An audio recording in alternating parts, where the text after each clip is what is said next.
Bonjour et bienvenue dans ce nouveau tutoriel Blender. Alors dans ce tutoriel je vais vous montrer les effets de biseau qu'on peut appliquer par exemple sur les cubes ou sur les surfaces vraiment accentuées.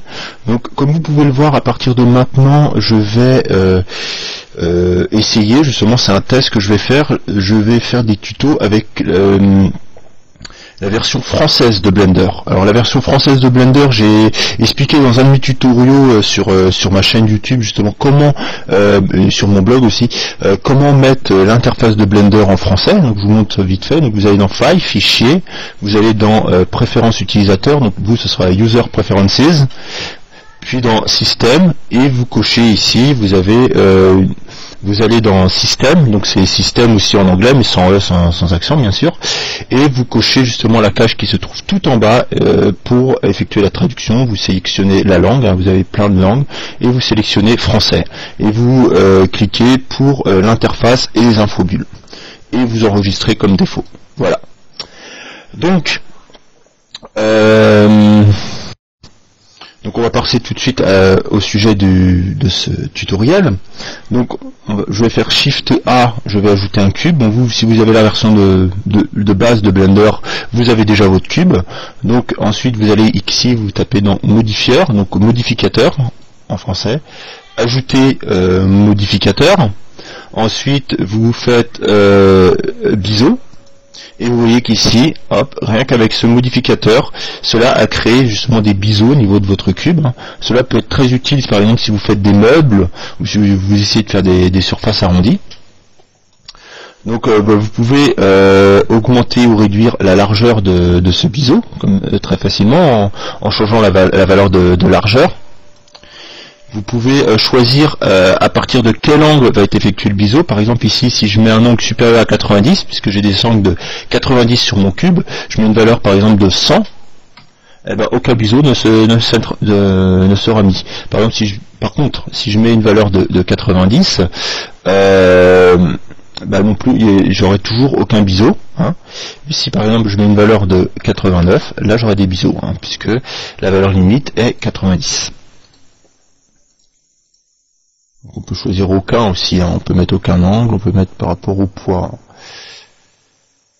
Donc le poids, ce sera par rapport à lorsque vous peignez, vous faites ce qu'on appelle du wave painting. Donc ici, ce sera de la peinture des poids.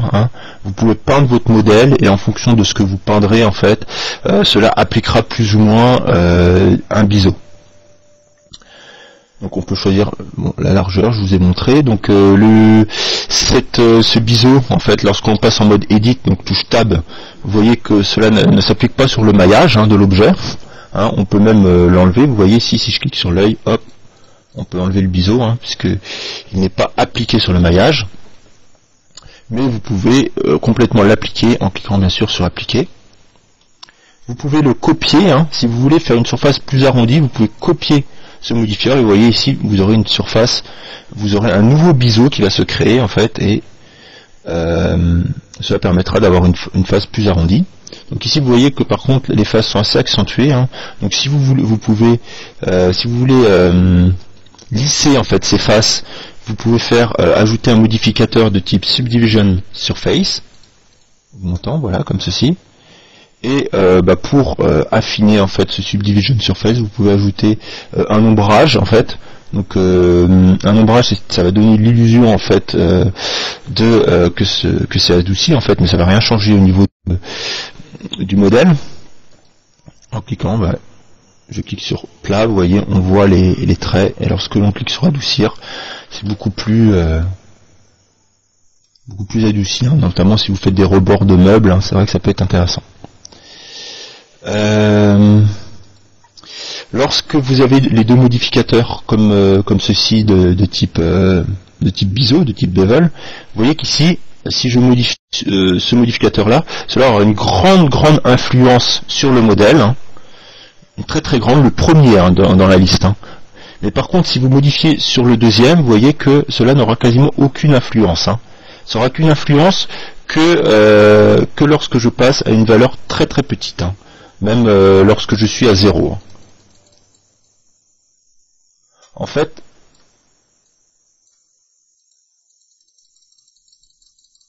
Voilà, bon, là on va aller dans les valeurs toutes petites, hein, on est en dessous de 0, même on a 0,03.